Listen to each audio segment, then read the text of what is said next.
प्यारे बच्चों, जय हिंद। आपका हमारे YouTube चैनल में हार्दिक स्वागत है। भाषा भारती कक्षा 8वीं के सभी पाठों का विवरण विस्तार पूर्वक एवं संबंधित अभ्यास, प्रश्नोत्तर व गद्यांश व पद्यांश की संपूर्ण व्याख्या देखेंगे। अभी तक आपने हमारे चैनल को सब्सक्राइब नहीं किया तो कर लीजिए। साथ ही आप अपनी कक्षा के सभी विषय के वीडियो देखने के लिए हमारे चैनल की प्लेलिस्ट या वीडियो के डिस्क्रिप्शन में जाकर के प्लेलिस्ट देख करके अपनी कक्षा की और वीडियो देख सकते हैं। 8वीं विषय हिंदी में पाठ 7 भीड़ा घाट। यह एक यात्रा वृतांत है। इसके लेखक पंडित माखनलाल चतुर्वेदी जी हैं। इसे हम पढ़ेंगे, समझेंगे और साथ ही अभ्यास प्रश्नों का हल देखेंगे। अभी तक आपने हमारे चैनल को सब्सक्राइब नहीं किया तो कर लीजिए।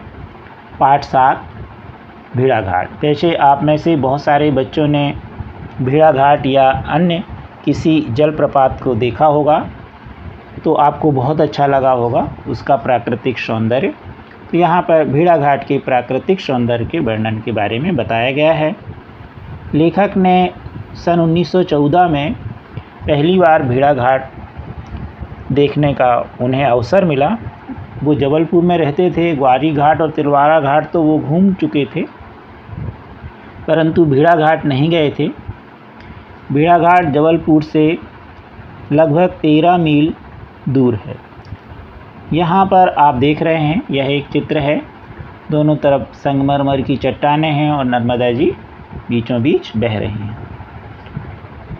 वह लगभग आधे घंटे में मीरगंज स्टेशन पर पहुँच गए। उस समय रेलगाड़ी की यह जो गति है वह बहुत तेज़ मानी जाती थी।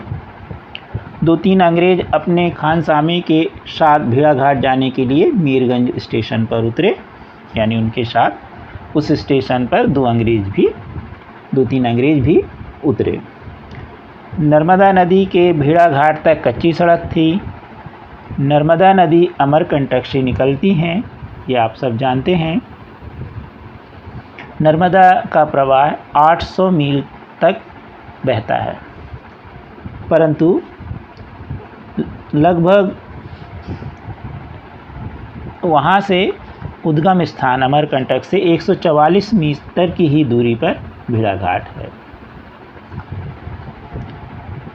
इस उद्गम स्थान में मुर्की और लोकेश्वर के बीचों बीच भीड़ा घाट स्थित है। यह स्थल है जहाँ किसी योगी, जो पहले युग ऋषि थे, भृगु ऋषि, उन्होंने तपस्या की थी। और यहाँ संगमरमर की चट्टानें हैं जो बड़ी निर्मल और सुंदर हैं। वहाँ की गंभीरता को प्रदर्शित करती हैं और ऐसा लगता है कि मानो ऋषि मुनि आज भी वहाँ अपनी तपस्या में लीन हैं। इन चट्टानों के ऊपर कोमल घास उगी हुई है। यहाँ पर लिखा हुआ है तृण यानी घास। तो जो घास उगी हुई है उस पर चंद्रमा की चांदनी पड़ती है तो वह चमक उठती है और सूरज की तपिश में तप उठती है। बरसात में घना अंधकार सब ओर छा जाता है।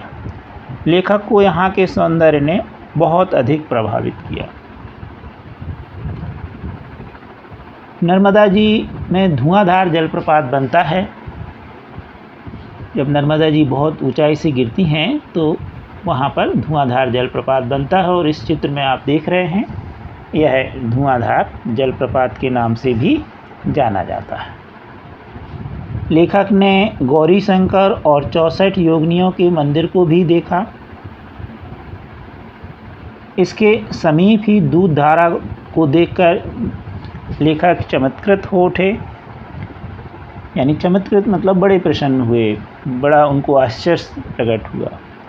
रात में नर्मदा जी में मरमर करके जो आवाज़ आती है या घर घर करके, तो लेखक वहाँ रात में रुके और जब रात में वो रुके तो झरने की आवाज़ उनके कानों में मरमर या घर घर की आवाज़ उनको लौटने के बावजूद भी उनके कानों में वो गूंज रही थी। इस प्रकार लेखक ने अपने यात्रा वर्णन का जो विवरण है, यात्रा वर्णन, वह प्रस्तुत।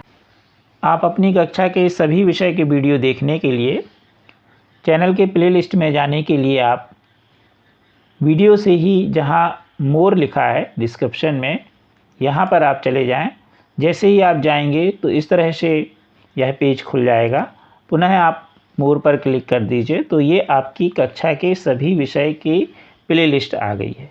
अब मान लो कि हमें 8वीं की सामाजिक विज्ञान देखना है तो यहाँ पर हम क्लिक कर देंगे। तो जैसे ही हम क्लिक करेंगे तो हमारी यह प्लेलिस्ट खुल चुकी है और अब हम इसमें से जिस अध्याय का वीडियो देखना चाहें देख सकते हैं। अब हम देखेंगे अभ्यास प्रश्न उत्तर। पहला प्रश्न है, निम्नलिखित शब्दों के अर्थ शब्दकोश से खोजकर लिखिए। बंदिनी महिला कैदी को कहा जाता है। निष्काम बिना स्वार्थ के लिए या बिना किसी कामना के। कृष्णत्व कालापन, श्याम रंग। घर्षण या जिसे घिसावट कहते हैं, रगड़ भी बोलते हैं, घिसना भी बोलते हैं। नगण्य यानी तुच्छ, किसी गणना में जो योग्य उसको न माना जाए। नुस्खा, वैद्य या हकीम द्वारा रोग दूर करने के लिए लिखी गई औषधि का पर्चा। पूता, संख्या जानना, तौल भी बोलते हैं उसको, का अंदाज लगाना।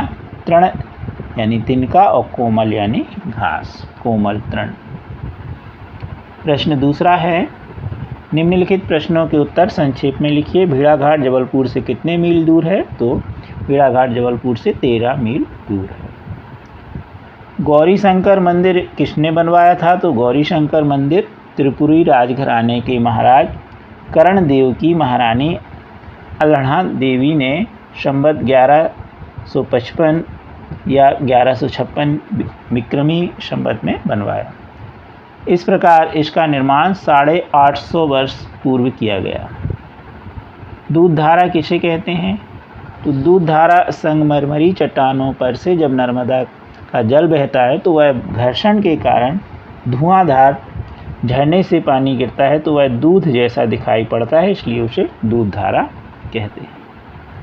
भेड़ाघाट घूमने कौन गया था? तो भेड़ाघाट घूमने के लिए लेखक स्वयं गए हुए थे। सौंदर्य के क्षण क्षण पर बदलती सी लगती थी उनको सौंदर्य उनका भेड़ाघाट का। इसके किनारे मंदिर और धर्मशालाएं हैं। भेड़ाघाट की छोटी सी पहाड़ी पर गौरी शंकर मंदिर है। रात्रि के सन्नाटे में दूध धारा का घर घर शब्द गौरी शंकर मंदिर में स्पष्ट सुनाई देता है। यह सर्वत्र ही प्रकृति की सुंदरता का साम्राज्य है। बड़ा भेड़ाघाट पर नर्मदा के दोनों ओर किस प्रकार की चट्टानें बनी हैं? तो नर्मदा के दोनों ओर संगमरमर की चट्टानें बनी हुई हैं। प्रश्न तीसरा, निम्नलिखित प्रश्नों के उत्तर विस्तार पूर्वक लिखिए। पहला प्रश्न है, नर्मदा नदी के प्राकृतिक सौंदर्य का वर्णन अपने शब्दों में लिखो। तो इसमें आपको प्रत्येक बच्चे को अपने अनुसार नर्मदा जी के सौंदर्य के बारे में, प्राकृतिक सौंदर्य के बारे में लिखना है। यदि आप वहाँ घूमने गए थे तो और अच्छे से आप लिख सकते, जो आपको वहाँ दिखाई दिया, नहीं तो पाठ के अनुसार लिख दीजिए। प्रश्न इसी का है, खा जबलपुर में भेड़ाघाट के अतिरिक्त कौन कौन से घाट हैं? वे भेड़ाघाट की तरह आकर्षक क्यों नहीं लगते? तो लेखक ने भेड़ाघाट देखा, वहाँ की सुंदरता का प्रभाव लेखक के मन पर बहुत ही अधिक था। उसने सबसे पहले ग्वारी घाट, तिलवारा घाट भी देख लिया था। इन स्थानों की प्रकृति भी कम सौंदर्यमय नहीं थी। यहाँ की चट्टानें भी सतपुड़ा के शिखर की गौरव थी। इन प्राकृतिक उपादानों में उनकी विशालता ही शोभा थी, जिसके महत्व को कहीं नहीं आंका जा सकता। दूधधारा और धुआंधार भी अपने प्राकृतिक सौंदर्य की आभा को बिखेर रही थी। इन्हीं शिखरों के मध्य गौरी शंकर और 64 योगिनी का मंदिर है। नर्मदा के किनारे वाले बिहार जंगलों के मध्य इन मंदिरों का निर्माण करना भी अपने आप में एक ऐतिहासिक सच्चाई है। लेखक को इन सभी स्थलों की सुंदरता ने प्रभावित तो किया, परंतु उसके ऊपर भेड़ाघाट की सुंदरता का जो उनको मंत्रमुग्ध कर दिया, तो वह ज़्यादा उनको चमत्कारी लगा। अगला प्रश्न है, लेखक द्वारा की गई भेड़ा घाट यात्रा का वर्णन कम से कम 100 शब्दों में लिखिए। तो लेखक को सन 1914 में भेड़ा घाट देखने का अवसर मिला। भेड़ा घाट जबलपुर से 13 मील की दूरी पर है। वह आधे घंटे में मीरगंज स्टेशन पर पहुंच गए। उस समय रेलगाड़ी की यह गति बहुत तेज मानी जाती थी। उस स्टेशन पर 2-3 अंग्रेज अपने खानसामे के साथ भी भेड़ा घाट जाने के लिए मीरगंज स्टेशन पर उतरे। नर्मदा नदी के भेड़ा घाट तक जाने में उस समय कच्ची सड़क थी। नर्मदा नदी अमरकंटक से निकलती है। नर्मदा का प्रवाह 800 मील दूर तक बहता है, परंतु भेड़ा घाट अमरकंटक जो उद्गम स्थान है जहाँ से निकली है नर्मदा जी, वहाँ से 144 मीटर की दूरी पर है। मुर्की और लोकेश्वर के बीचों बीच भेड़ा घाट स्थित है। यह वह स्थल है जहाँ किसी युग में भृगु ऋषि ने तपस्या की थी। यहाँ संगमरमर की चट्टानें निर्मल और सुंदर हैं। वहाँ की गंभीरता को प्रदर्शित करती हैं। ऐसा लगता है मानो कि ऋषि आज भी वहाँ तपस्या में लीन है। इन चट्टानों के ऊपर कोमल घास उगी हुई है। चंद्रमा की चांदनी में यह चमक उठती है और सूरज की तपिश में तप उठती है। बरसात में घना अंधकार सब ओर छा जाता है। लेखक को यहाँ के सौंदर्य ने बहुत अधिक प्रभावित किया। लेखक ने गौरी शंकर और 64 योगिनी के मंदिर को भी देखा।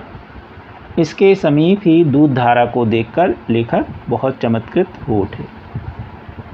इस सब की घर घर और मरमर की आवाज़ अभी भी लेखक के कानों में गूंजती हुई प्रतीत हो रही है। प्रश्न चौथा है, सही विकल्प चुनकर लिखिए। सतपुड़ा का घना जंगल कहाँ स्थित है? उत्तर प्रदेश, आंध्र प्रदेश, मध्य प्रदेश या बिहार? तो इसका उत्तर है मध्य प्रदेश। धुआंधार प्रपात किस नदी के जल के किनारे बनता है? नर्मदा, गंगा, यमुना, ताप्ती? तो इसका उत्तर है नर्मदा। भेड़ा घाट की पहाड़ी पर कौन सा मंदिर बना है? गणेश, महादेव, गौरी शंकर या सीताराम? तो उत्तर है गौरी शंकर। पल पल पलटती भेष, छल की छन छन छवि धरती, ये पंक्तियाँ किस कवि की हैं? तो माखनलाल चतुर्वेदी जी, श्रीधर पाठक जी, शिवमंगल सिंह सुमन, सूर्यकांत त्रिपाठी निराला? तो इसमें है श्रीधर पाठक जी की। इस पाठ में जो माखनलाल चतुर्वेदी जी हैं उन्होंने इन पंक्तियों का उपयोग किया है। प्रश्न 5वां, निम्नलिखित पंक्तियों का आशय स्पष्ट कीजिए। बैल को अपने खूंटे पर ही अच्छा लगता है। अगला है, नर्मदा चाहे कितनी भी मर करे वह मरती नहीं है। अगला है, जन सेवा के लिए नीचे गिरना स्वीकृत करते हुए उन्हें शोभा धाम के ऐसे ही हाथ संभाल लिया करते हैं। तो बैल को अपने खूंटे पर ही अच्छा लगता है। इसका आंसर है, एक पुरानी कहावत है कि बैल जो अपने निश्चित स्थान पर बंधता है उसे वही स्थान अच्छा या प्रिय लगता है। दूसरा प्रश्न था, नर्मदा चाहे कितनी मर कर करे वह मरती नहीं है। तो नर्मदा नदी अपने जल के प्रवाह से मर की ध्वनि उत्पन्न करती हुई बहती रहती है, किंतु इसके दोनों किनारों की ऊंची चट्टानों की श्वेतता कभी भी मर नहीं सकती। तीसरा नंबर पर था, जो जन सेवा के लिए नीचे गिरना स्वीकृत करते हैं उन्हें शोभाधाम के ऐसे ही हाथ संभाल लिया करते हैं। तो नर्मदा नदी जब भेड़ा घाट पर अत्यधिक ऊंचाई से गिरती है तो उसके दोनों किनारे पर खड़ी संगमरमरी चट्टानें उसे मानो अपनी भुजाओं में स्थान देती हुई प्रतीत होती हैं। इसी प्रकार जब भी कोई व्यक्ति अथवा व्यक्तित्व जन सेवार्थ झुककर अथवा नतमस्तक होकर कोई कार्य संपन्न करते हैं या करने चल पड़ते हैं तो उसे समाज रूपी सुंदर और मजबूत हाथ अपने हाथ से सहारा एवं संबल देते हैं।